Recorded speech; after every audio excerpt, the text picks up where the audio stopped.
Salve a tutti e benvenuti al podcast del Cactus.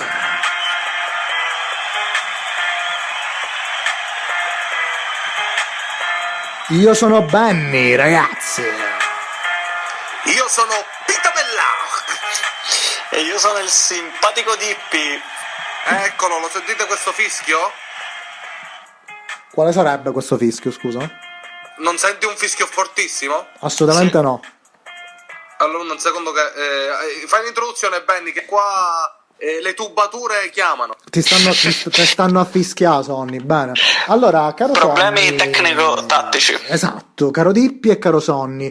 Oggi parleremo di un argomento in realtà che ci sta molto a cuore, soprattutto a te, caro Dippi, perché tu hai rivelato, ecco, nella puntata crossover con gli Avengers del Cactus, che vi invitiamo a recuperare, sarebbe praticamente l'episodio 20, parte 1 e parte 2 della Pandemic Edition. E lì tu appunto dicesti che è il tuo film della vita, perché ovviamente è questa la definizione un po' tecnica, è appunto Space Jam, e io mi sento di appoggiare la tua scelta, nel senso che mi piace come decisione per il film della vita, perché in effetti tu sei un ragazzotto degli anni 90, Space Jam non è ovviamente il capolavoro del cinema, non è Quarto Potere, però assolutamente per noi che siamo cresciuti in quell'epoca è un film sicuramente iconico, quindi mi compiaccio. Diciamo che fa parte, secondo me, di un gruppetto di film sacri che racchiude al suo interno anche The Mask, Jurassic Park, tutto questo gruppo, no, di film iconici che sono rimasti nella storia, che ogni volta che li vedi, caro Benny e caro Dippi, sei sempre eccitato come un bambino. Ho il piacere di nominartene un altro, vediamo se condividete o meno. Man in Black. Bravo, però ragazzi, il Man in Black, quello classico, come 1 e 2 al massimo, anche se il 3 ha una bella storiella, però quando tu mi levi nell'ultimo, il 3 è bellissimo, ragazzi, sì, perché c'è una bella storia, ma quando tu mi levi, no, Will Smith e l'agente K, ok? Sì. E mi spari Thor, l'altra amichetta di Valkyria. Westworld.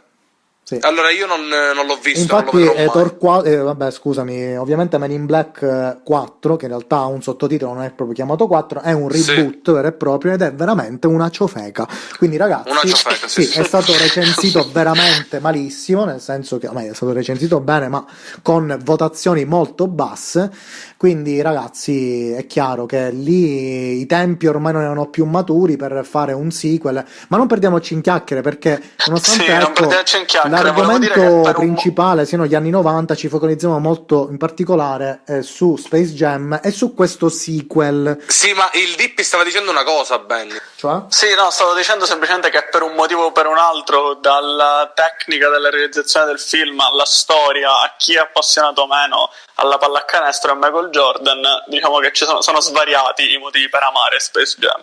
Appunto, io sono pienamente d'accordo con te. Cioè, anche se non sei esperto, come dici tu, della pallacanestro eccetera eccetera, secondo me è spettacolare. Infatti spero che Benny vorrà parlarne pure un po'. Allora, io vorrei parlare di questa cosa più che altro. Non so se vi ricordate, ecco, negli anni 90, quando uscì Space Jam 1, appunto, nel 97. Allora, questo film in realtà faceva parte di un progetto, di un macro progetto per riportare in auge i Looney Tunes, effettivamente. Quindi loro hanno deciso, la Warner, chiaramente, la Warner Brothers, ha deciso di, creare una sorta di campagna di ripresa, no, di tutto quel materiale Looney Tunes che un po' si era assopito col tempo, a differenza della sua rivale principale, ovviamente la Disney, con i personaggi quali Topolino e Paperino, che comunque sono sempre rimasti nel nostro immaginario. Ecco, un po' invece Bugs Bunny, Taz, Gatto Silvestro, Titti, Daffy Duck sono rimasti sempre un pochettino, ecco, dietro le quinte, almeno nel panorama internazionale, perché negli Stati Uniti in realtà i Looney Tunes sono tuttora molto apprezzati. Con questo progetto, oltre al film appunto Space Jam, che è riuscito praticamente a unire un po', ecco, il mondo dello sport, quindi molto apprezzato in America, soprattutto per quel tipo di sport, e il mondo dei cartoni animati, nello specifico i Looney Tunes, era stato accompagnato anche da altri prodotti prodotti casarecci, quindi diciamo da home video diciamo film animati ma anche a basso budget, che si sono un po' perpetrati durante tutti gli anni 90. Infatti non so se vi ricordate quelle videocassette dedicate tipo interamente a Bugs Bunny, interamente a Titti, interamente a Gatto Silvestro, che appunto erano tutti collaterali a Space Jam, no? Vi ricordate questa fase? Forse magari l'hanno vissuto soltanto in pochi. Magari tu, Dippi, eri un po' lontano da questo mondo, non so, raccontaci anche questa esperienza del tuo Space Jam. Dippi. Non ti sento più, scusami. Dico, raccontaci questa esperienza di come hai vissuto tu Space Jam quando eri un bambinetto. Allora, io ricordo che la prima volta lo vidi in compagnia a casa di mio cugino, che salutiamo, ciao Federico. Ciao ed è stato veramente, diciamo, amore a prima vista, cioè nel senso, da piccolo comunque già senti Michael Jordan, giusto? Quindi un amore per la pallacanestro che hai sempre avuto. Vedi Looney Tunes, il tuo personaggio preferito è Bugs Bunny, e li vedi insieme, protagonisti di un film che li mescola, cioè realizzano fuori una trama che è veramente proprio affascinante. Sì. E resti colpito, cioè è proprio quella cosa che non riesci a spiegare, che è amore a prima vista. Lo vedi la prima volta e sai che vorresti vederlo in continuazione nella tua vita, senza mai. Ma infatti, Benny, anche io ho avuto questa cosa, perché quella cosa che avevi detto tu precedentemente, no, delle videocassette di questi episodi interamente dedicati ai vari personaggi dei Looney Tunes, io non neanche l'ho vissuto, cioè io conoscevo i Looney Tunes tramite quei tipici episodi che facevano la mattina, no? Proprio quegli spezzoni di piccoli cartoni animati della durata. Beh, ma che sono quelli minuti, effettivamente, no? I veri cartoni animati Looney Tunes sono proprio quelli. Sì, no? Sì, dove c'era soprattutto, io guardavo moltissimo Willy e il Coyote. Esatto. Assolutamente sì. Certo. Di più di tutti, no? Più di Taz, perché Taz poi hanno vi ricordate?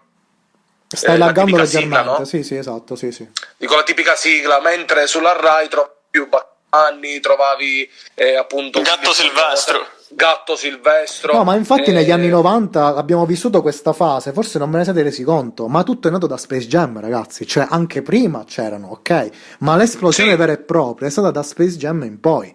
Cioè questa è una cosa che magari non l'abbiamo percepita perché, diciamo, quando siamo bambini il tempo scorre in una modalità diversa rispetto adesso, però effettivamente c'è stata una ripresa voluta, una campagna martellante per far ritornare questi personaggi nell'immaginario collettivo, e ci sono riusciti alla grande, soprattutto perché anche questa tecnica, no, di creazione cinematografica, no, la tecnica cosiddetta mista, no, tra attori in carne ed ossa e personaggi animati, in realtà è antichissima, basta pensare allo stesso Mary Poppins, poi diciamo un po' più recente, esatto, questi sono molto molto antichi, come aspetta, come si chiama quello manici di scope, pomi di ottone, e manici di scope, esatto, sì. Scusami, con la cara Jessica Fletcher quando era giovane, la signora in giallo, bravo.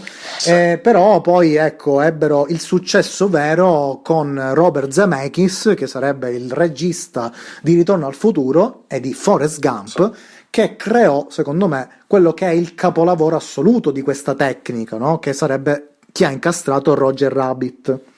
Ecco, sì, pure bellissimo anche lì quello. Space Jam nasce come costola di Roger Rabbit a tutti gli effetti, infatti l'idea è originale per quanto riguarda questa unione tra sport e personaggi animati, ma allo stesso tempo è un'idea quasi riciclata da appunto l'universo di Roger Rabbit, perché è un universo anche lì quello, cioè ci sono stati anche prodotti collaterali come cartoni animati, vari diciamo spezzoni eccetera.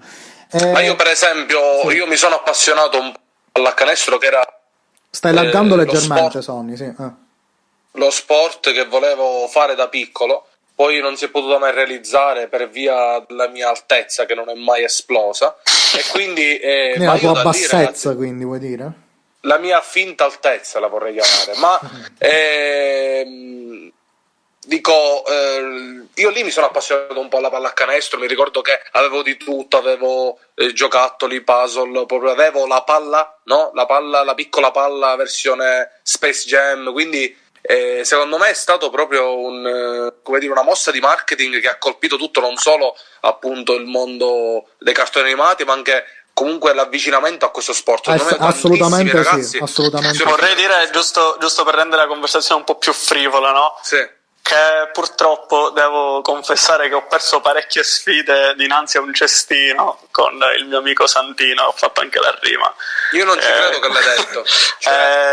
Devo ammetterlo. Allora, sì, è una sfida in realtà un po' falsata, perché ho cominciato a farlo vincere di proposito per farlo gasare un po', no? Come si fa con le slot quando metti i primi soldi e la slot ti fa vincere di proposito per farti impugnare. E poi non sono più riuscito a recuperare. Ma diciamo che questa sfida si protrae dai tempi del liceo. Dai tempi del liceo, con quelli in questi cestini, che poi si è perpetrata appunto a casa del signor Dippi, dove lui ha un piccolo canestrino, e io in quelle serate dove le mie capacità erano abbastanza ridotte, stiamo parlando di capacità cognitive, bene, con una mano riuscivo a fare canestro. Sì, mi sembra una volta sono riuscito a farlo anche senza guardare, ora non mi ricordo bene. Ma sei mai riuscito, ecco, caro Dippi, ad allungare invece la mano alla Michael Jordan in Space Jam? Allungare il braccio, scusami. Allora, hai presente quando da piccoli i bambini tentano di imitare l'onda energetica di Dragon Ball, di Goku? Sì.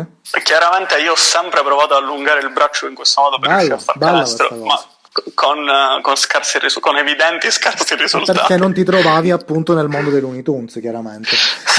Infatti io voglio farvi prima una domanda, prima di andare argomento che è questo nuovo Space Jam, che dovremmo un po' criticare o elogiare, no? Vabbè, ancora non possiamo soltanto speculare in questo momento, quindi. Io proprio sento aria di cafonata, te lo sto a dire, un po' come Jurassic World, eccetera, eccetera. Ma comunque, voglio sapere da voi qual è la parte preferita di Space Jam, qual è la vostra scena, il vostro momento preferito. Io ce l'ho. Io ce l'ho pure. Allora vai bene prima. Allora, il mio momento preferito in assoluto è quando c'è quella musica spettacolare. Praticamente è proprio prima che cominci la partita tra appunto i Monstars e i Looney Tunes, e c'è quella musica. Non ci credo che lo stai dicendo. C'è quella musica super incalzante dove ci sono tipo tutti i personaggi del mondo di Looney Tunes nel traffico che suonano. C'è quel toro in mezzo, dentro quella macchinina che sbraita come un pazzo perché vuole andare a vedere questa partita. Quel momento, quella musica assurda dove tutti si preparano, c'è Lola Bunny che si avvolge, ecco, la fascia nella mano, c'è, non so, Taz, scusami, come si chiama? Daffy Duck che si prepara con tutte quelle bardature, con il salvagente con la paperella, cioè spettacolare. Praticamente mi hai rubato la cosa, ne devo trovare un'altra. Perché questa è una scena assurda, veramente, perché anche la musica, ragazzi, ecco, una cosa che dobbiamo dire, la colonna sonora in generale di Space Jam è assurda, ragazzi, è sono tutte incredibili, Scusami, Dippi, tu dimmi che I believe I can fly, vi dico solo questo. Allora, io ho voglia di dartene due, non soltanto una. La prima, che ovviamente è molto semplice, diciamo anche per un appassionato di basket, è davvero la più bella in assoluto, ossia quando Michael allunga il braccio a 4 secondi alla fine, che anche se avrò visto il film 101 volta, ogni volta non sai se ci arriva esattamente, cioè ti crea una suspense che tu sei lì quasi che lo vuoi accompagnare, ma poi pensi, ma può essere mai che io accompagni Michael Jordan al canestro, quindi però c'è questo però lo fai e alla fine ci riuscite, questa cosa è incredibile. E poi un'altra scena invece, quindi un pochettino meno, diciamo, evidente agli occhi di tutti, è sempre durante la partita, sempre nell'ultimo quarto, quando la partita sta per finire ma i Monster stanno per recuperare, diciamo. A un certo punto Lola Bunny ha la palla in mano, la scarica via, se non sbaglio, proprio verso Michael, ma nonostante questo uno dei mostri, quello arancione, va per schiacciarla. Bugs se ne accorge, la spinge via e la salva e viene schiacciato lui al posto suo, e poi Lola quindi viene colpita da questa cosa. Quindi forte romanticismo da parte sì, assolutamente sì, cioè capito, è proprio pieno anche di emozioni belle e romantiche questo cartone. È vero, sta scena è veramente figa. Invece per me questa parte di Benny che piaceva anche a me, questa che parte sì, no, spettacolare. E per me, ragazzi, let's get ready to rumble. Vai. Per me è la parte iniziale, no? Quando c'è proprio, minchia, di nuovo il fischio, lo sentite? Sì.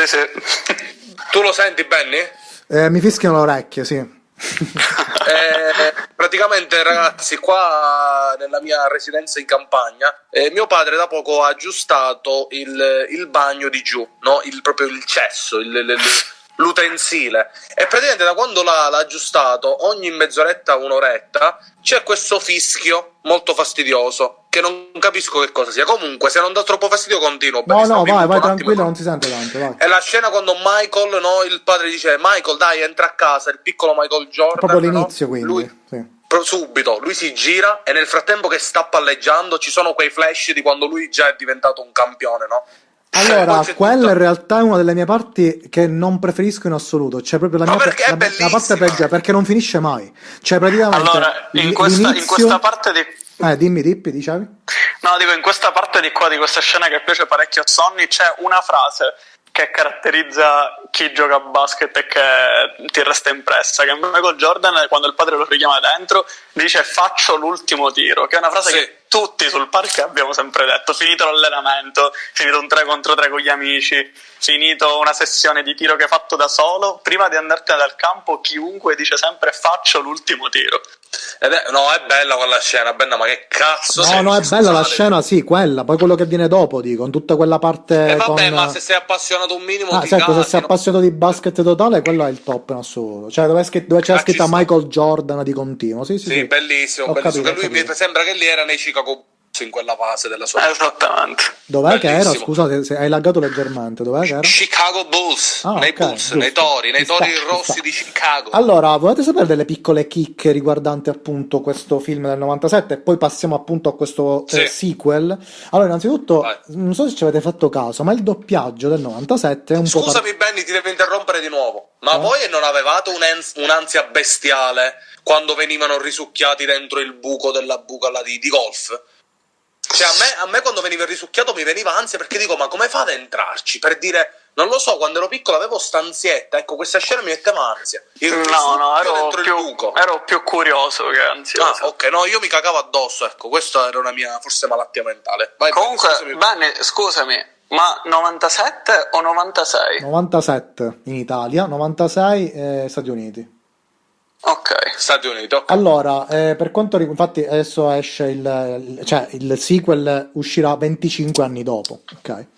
Allora, Madonna. Ragazzi, stavo dicendo, quindi nel primo film, non so se avete notato, ma il doppiaggio italiano è un po' particolare, perché oltre ad avere chiaramente i classici, no, doppiatori dei Looney Tunes che sono ritornati, tranne qualcuno che poi è diventato il doppiatore ufficiale, ecco, dei personaggi Looney Tunes da quel momento in poi. Basta pensare, non so, a Roberto Pedicino, che è la voce Pedicini, scusami, che è la voce di Kevin Spacey, che doppia Gatto Silvestro e Taz. Cioè questa voce ormai è diventata iconica per questi personaggi. Ma a parte questo, quindi diciamo il doppiaggio è stato settato, ecco, per i personaggi Looney Tunes dal 97 in poi, piccola chicca, ma abbiamo pure delle guest star, cioè dei personaggi presi da contesti cioè non provenienti dal mondo dei doppiatori, e mi riferisco a Lola Bunny, che è doppiata da Simona Ventura, il che è molto grave, infatti diciamo fa storcere un po' il naso. Non ti piace Simona Mi piace Simona Ventura, però un po' il doppiaggio un po' così.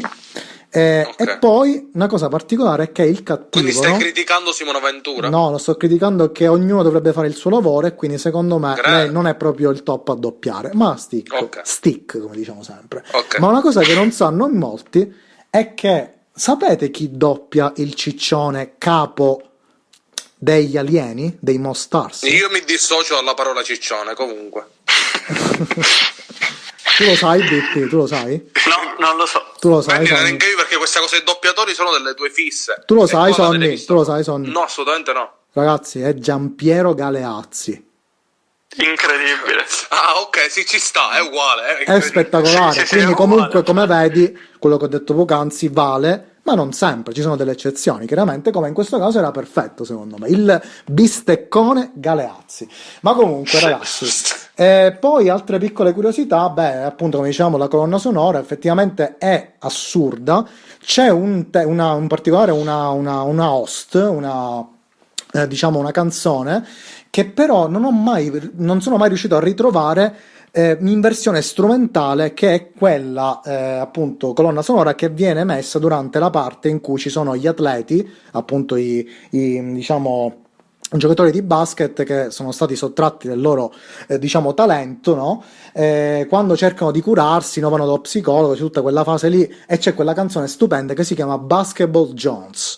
Questa canzone, ragazzi, è stupenda, soltanto che non esiste, ragazzi, su internet o su YouTube, dove volete. Se voi la trovate me lo fate sapere, perché io non l'ho mai trovata. Neanche su Spotify. Ragazzi, c'è la versione con diciamo la parte cantata, dove c'è il tizio rapper che rappa tutto il tempo, ma io voglio la versione solo instrumental. Questo è quello che voglio e non la posso trovare, non riesco a trovarla, quindi ragazzi, se la trovate fateci sapere. Poi un'altra cosa relativa al doppiaggio che volevo dire, ecco, una cosa che forse magari ecco, faceva parte di quegli anni, degli anni 90, cioè la parola pallacanestro. Cioè, voi oggigiorno sentite mai dire la parola pallacanestro? Noi diciamo, io lo dico sempre. Diciamo basket però molto spesso, no? Diciamo, io lo dico sempre pallacanestro. Ma lo dicono nel settore, nell'ambito diciamo degli atleti, dicono pallacanestro, dicono andiamo a giocare a basket, cioè, capito? Ma sai, secondo me vengono usati entrambi. Cioè, Okay. più di quanto tu possa pensare. Però in sono questo sicuro momento. che Forse- nella versione Space Jam, appunto 2021, secondo me la parola pallacanestro non la utilizzeranno. Faccio questo piccolo, diciamo, questa piccola speculazione, visto che ormai ci siamo Sì, tutti diciamo, inglesizzati. sono stati invertiti i trend di uso delle due parole. Assolutamente, assolutamente. Allora, ragazzi, invece adesso dobbiamo spostarci appunto a quella che è la parte speculativa, no, di questa puntata, cioè dobbiamo capire se effettivamente questo Space Jam è com'è che si chiama, scusate? Si chiama A New Legacy. È New Legacy, ragazzi, bellissimo come titolo, quindi non si chiamerà Space Jam 2, però Ah, effettivamente... ti piace a te? Mi piace, è New Legacy, A mi me fa piace. cagare. No, a me piace, assolutamente. Ok.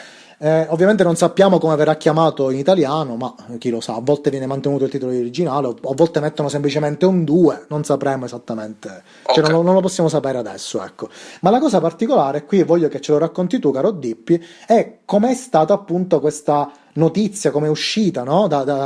Chi è stato, ecco, a cominciare questa campagna marketing sul nuovo progetto Space Jam? E soprattutto quando l'hai saputo, qual è stata la tua reaction.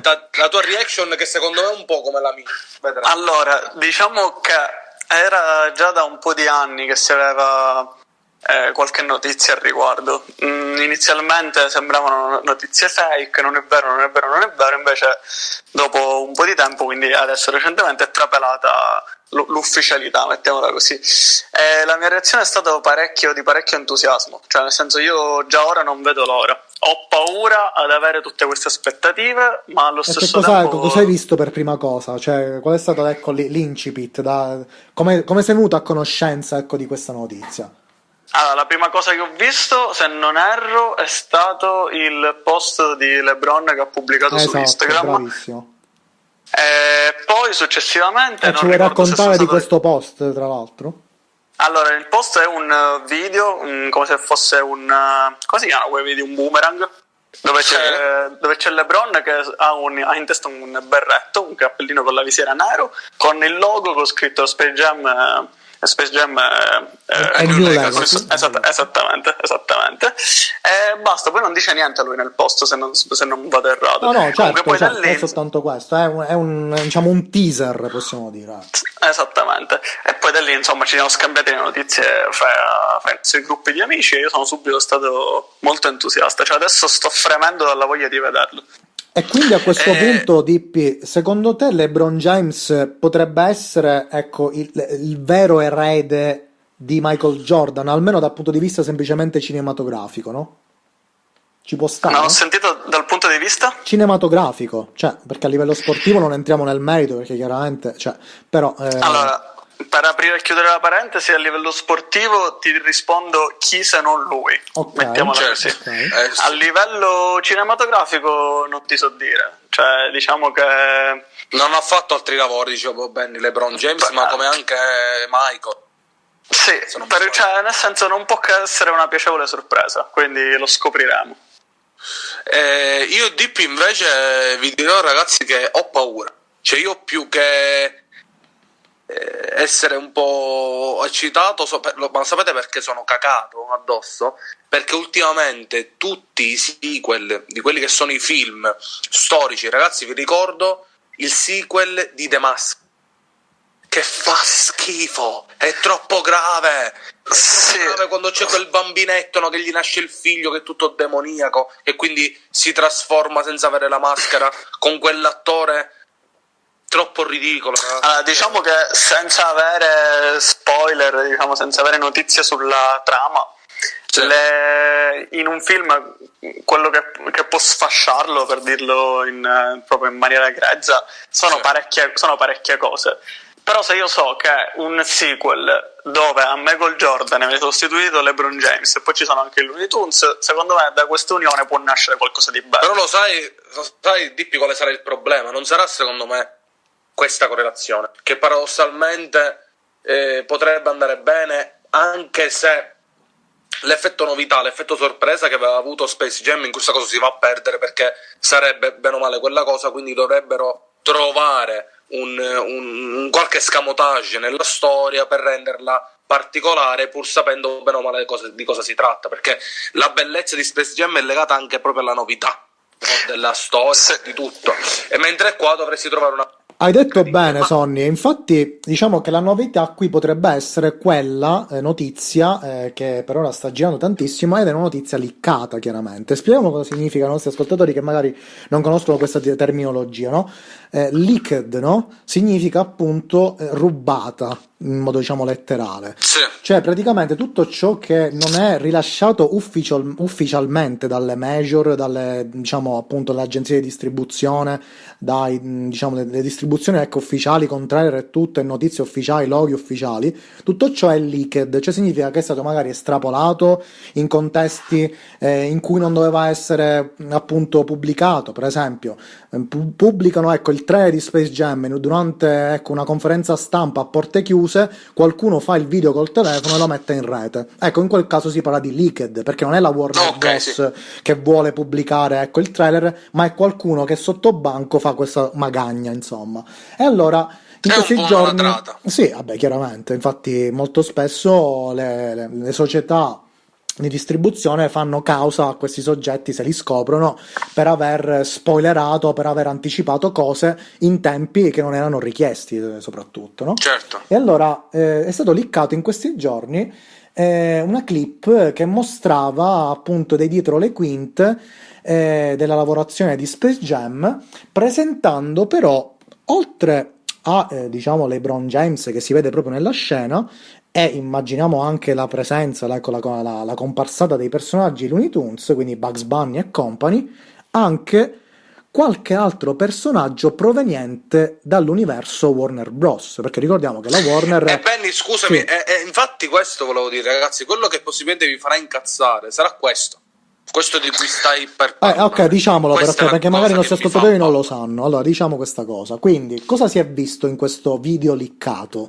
Si vede praticamente comparire sullo schermo il personaggio di Voldemort, il personaggio di Pennywise, cioè It, no? Il clown assassino, il clown ballerino, no? Presente nell'omonimo It, appunto, libro e quindi romanzo e anche opera cinematografica, è diviso in due parti. E poi c'è anche la comparsa di The Mask e poi anche Joker. Ora, il punto qual è? Tutti questi personaggi chiaramente sono distribuiti da Warner Bros. Perché, ad esempio, Harry Potter no, è distribuito da Warner Bros. Lo vedete sempre, no? Quando vedete Harry Potter c'è il logo Warner Bros. Questa cosa vale per tutti, ne sa qualcosa. Ecco, quindi la novità di cui tu paventavi, caro Sonny, è proprio questa. Cioè, magari, siccome la gente sa che ci sarà appunto una squadra, no? Composta da i personaggi Looney Tunes contro un'altra squadra composta da cattivi che non si sa chi sono. Ecco, la novità che tu dicevi potrebbe essere questa, quindi, no? Visto che ormai praticamente è stato già spoilerato. Cioè, potrebbe esserci una squadra di cattivi che combatte, tra virgolette combatte, o comunque gioca una partita di basket per salvare la Terra, non lo so, qualcosa del genere, contro Quindi Looney praticamente Tunes. mi stai dicendo che Voldemort potrebbe giocare come una sorta di mix Quidditch basket con degli Avada Kedavra che uccidono tipo proprio questo è il bello di questa puntata di oggi, caro Sonny, perché qui possiamo il solo bello speculare.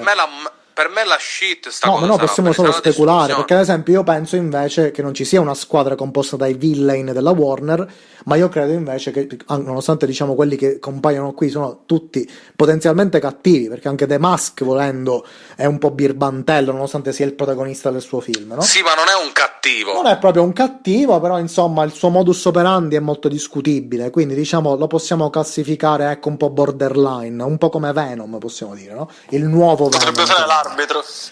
Potrebbe, Potrebbe ma fare comunque l'arbitro. secondo me non giocheranno, ragazzi, ve lo dico subito. Secondo me questi personaggi non faranno parte di nessuna squadra, ma saranno soltanto il pubblico, ragazzi. Saranno messi lì come spettatori e saranno un piccolo omaggio easter egg per gli appassionati appunto di queste saghe. Punto. Secondo me è solo Chiariamo per chi ci ascolta che questa è soltanto la tua idea, chiaramente. questa è una mia idea, chiaramente. Cioè.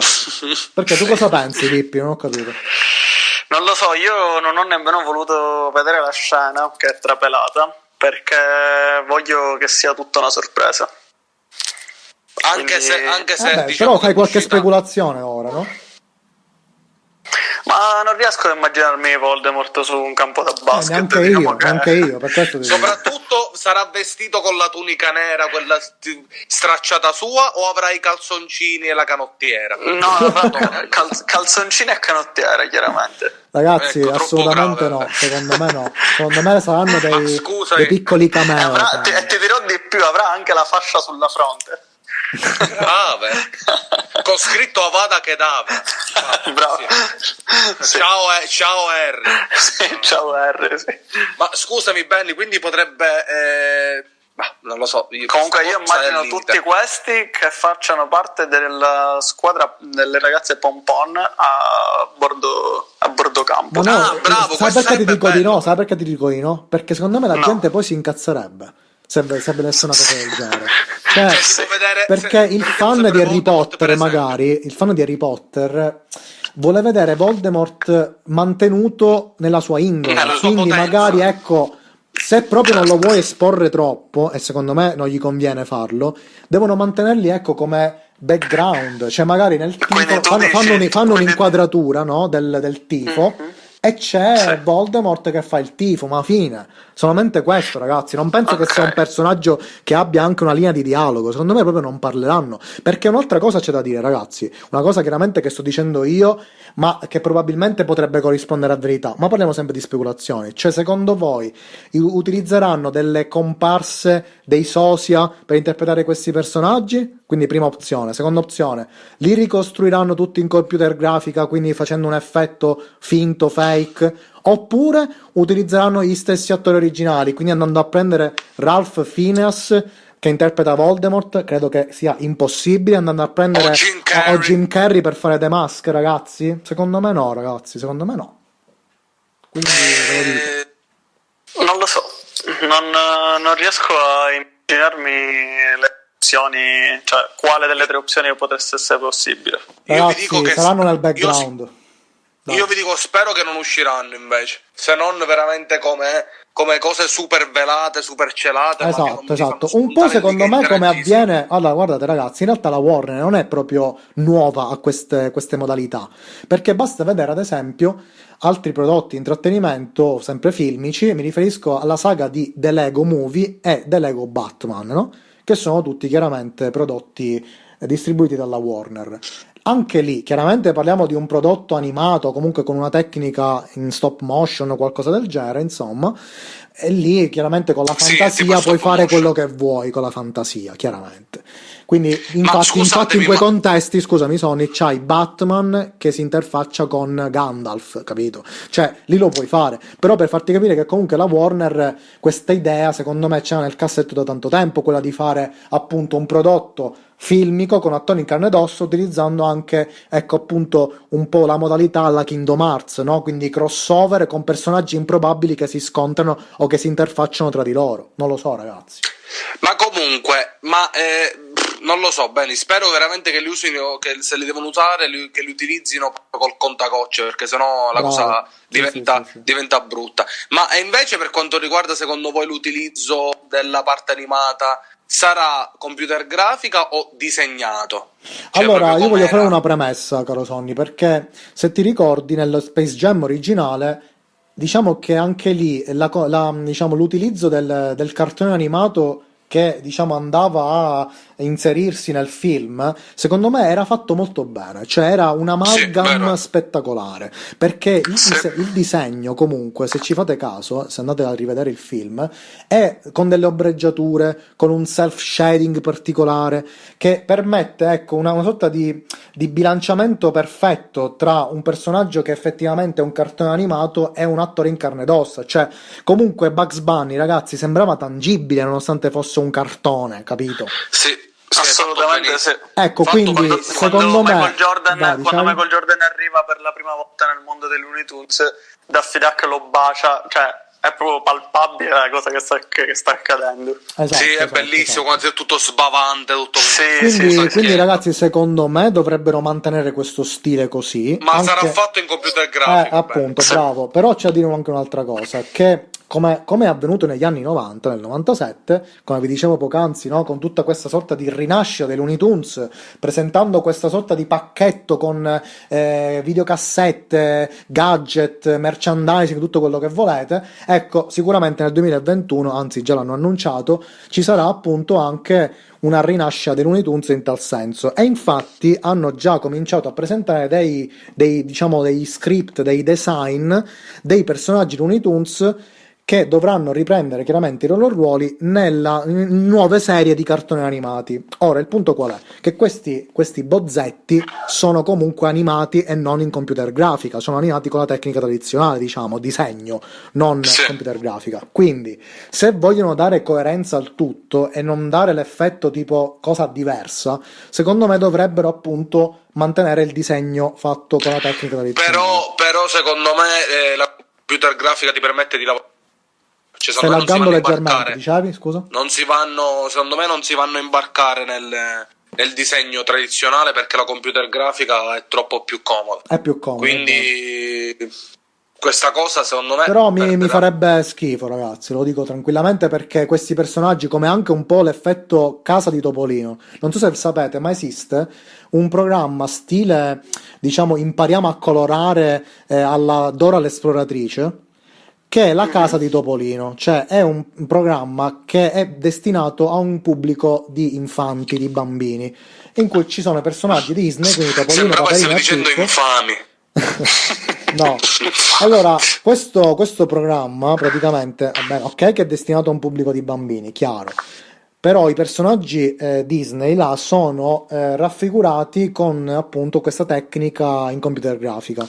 Ragazzi, fanno veramente schifo. Cioè, Topolino, vederlo in quel modo, con tutto sagomato, perché ragazzi, Topolino ha senso perché ha quelle forme, ma hanno una logica in quanto 2D. Se lo fai in 3D, viene praticamente una palla con le orecchie sferiche. Cioè, ragazzi, fa strano. Sì, certo. Fa strano. Quindi, comunque, secondo me si potrebbe creare lo stesso effetto. E farebbero male, ragazzi, secondo me. Però, boh. Sì, io condivido pure. Cioè, ci sono cose che sono in un modo e che non per essere nostalgici, ma devono restare in quel modo perché sono state pensate in quel modo. Quindi sarebbe proprio un togliergli l'identità nonostante le vuoi soltanto modernizzare. Bravo. Madonna, che pensiero profondo che ho fatto, ragazzi. Ed è stato pure proprio bello anche dal punto di vista audio, no? C'è proprio le parole, le lettere, incredibile. No, incredibile. Giuro di non averlo scelto, sono felice che sia tutto registrato, incredibile. Hai proprio ragione, molte volte la modernizzazione, ecco, va un po' a snaturare. Ricordiamo che l'utilizzo del pupazzo, tra virgolette, è un po' come hanno fatto con Star Wars. Ci hanno fatto nei primi 3 c'era il pupazzo di Yoda, poi negli altri 3 versione computer grafica, e negli ultimi, secondo me anche per avere appunto un effetto nostalgia, sono ritornati al pupazzo, che comunque nel mondo del cinema, no? Proprio la realizzazione del pupillo, anche se si vede che comunque è fittizio, però secondo me è molto bello, perché anche lì c'è una forma d'arte, una forma di difficoltà maggiore nella diamo questo pupillo. Contributo ai nostri ascoltatori. Quando tu dici pupillo ti riferisci chiaramente al pupazzo, cioè pupazzo. Sì, in questo caso è animatronics. Il pumpo pazzo. Sì, certo. Per i nostri ascoltatori di Milano, questo sempre. Esattamente. Sì. Perché, per esempio, l'animatronics del T-Rex che comunque è fatto benissimo, cioè non è che proprio si nota che è tipo una sorta di marionetta che apre la bocca, una sorta di carnevale, una sorta di carro di carnevale, però versione paesi con low budget, quindi non Acireale o Venezia o Viareggio. Viareggio. Stiamo parlando di quei carri, no, che hanno 3 movimenti, testa che gira, braccia, manco le mani con i polsi, no, braccia che vanno su e giù e gomiti sempre a circa 90 gradi. E nel caso del T-Rex la mandibola che si apre almeno, no? Bravo, lì stiamo parlando di anche una sorta di forma d'arte, se così vogliamo dire, no? Nella realizzazione di questi animatronics o pupazzi, no? Ricordiamo comunque in generale, scusami se ti interrompo, la verità è che, lasciando stare il fatto che la scelta possa essere dettata dal gusto personale di chi le realizza, se è un po' un tradizionalista, un nostalgico, o se è una persona, diciamo, molto innovativa, diciamo che anche le esigenze sotto il punto di vista economico, cioè cosa vuole il mercato, magari spinge una scelta piuttosto che un'altra. Bravissimo, è quello che stavo dicendo io, esatto. Cioè è un po' quello che sta succedendo anche con la Disney, con i live action, no? Per quanto noi diciamo Matusa li critichiamo, perché noi abbiamo il punto di riferimento che è il classico, no? Classico Disney originale, con quella tecnica che ci dà un effetto, ecco, come dice Sonny, artistico. La versione, ecco, animata con la computer grafica, facciamo esempio del Re Leone, non rende tantissimo, però come facciamo dice, l'esempio, scusa, del Re Leone, ecco, del Re Leone. Ma certo, come dice Dippi, però giustamente bisogna, ecco, rispondere alle esigenze del mercato, perché i bambini che nascono oggi è molto più probabile che vedano il live action del Re Leone piuttosto che il classico. Non a caso, infatti, le major più importanti di produzione cinematografica a cartoni animati si è spostata in quel frangente, già a partire da Toy Story, e si è dedicata appieno, in primis la Disney, anche la DreamWorks e anche la Warner, nel settore della CGI. Cioè, ormai non siamo noi più il target di queste major, questo è il punto. Quindi ho paura che anche Space Jam venga indicizzato verso quel tipo di target che non siamo noi e che chiediamo la tecnica tradizionale. Quindi purtroppo la CGI potrebbe essere, diciamo, ecco, quello che ci ritroveremo nel futuro, purtroppo. Che dicevi, Dippi? Dico, bisogna capire se avranno deciso di fare Space Jam 2, chiamalo così, per noi che abbiamo visto il primo, o per far rivivere le stesse emozioni che abbiamo vissuto noi alle nuove generazioni. Che sarebbe come se fosse una cosa più poetica. Sì, come se fosse un po' il primo per le nuove generazioni di ora, paradossalmente. Cioè, non so se mi sono spiegato. Il classico reboot, diciamo, ecco. Sì, ma reboot non fatto Vai, Sonny. Cazzo, non fatto a testi cazzo. Cioè, anche Jurassic World poteva essere. No, e infatti Jurassic World è un sequel reboot a tutti gli effetti. Perché anche lì volevano riportare il pubblico che c'era affezionato prima a tornare al cinema, e poi volevano anche portare le nuove leve. A fottergli 7,90 € al cinema. Perché meno male che ci siamo andati mercoledì, abbiamo pagato 4 €, mi pare. Bravo, perché è verissima sta cosa, perché non puoi fare l'addestramento del Velociraptor, che è l'animale più selvatico Sonny, che siccome esista. dobbiamo chiudere adesso, che siamo a 43 minuti, io voglio che tu replichi, già l'avevi fatto in una puntata scorsa, il verso del Velociraptor. Vai. Ci siete? Ci siamo. Vai.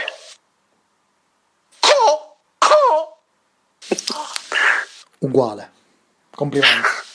Però Sonny, devo dire ed è quando lui salta sopra la cucina in ghisa, vabbè, se non l'avete visto non siete parola chiave, cucina in ghisa. Bene ragazzi, grazie a tutti, grazie chiaramente al buon Dippi per aver partecipato, grazie ai nostri ascoltatori per averci ascoltato fin qui, e ci vediamo domani sempre con il podcast del Cactus. Salutate gente, via. Ciao ragazzi. Ciao ragazzi, siete troppo pazzi. Guardate cosa vi ho messo, ragazzi.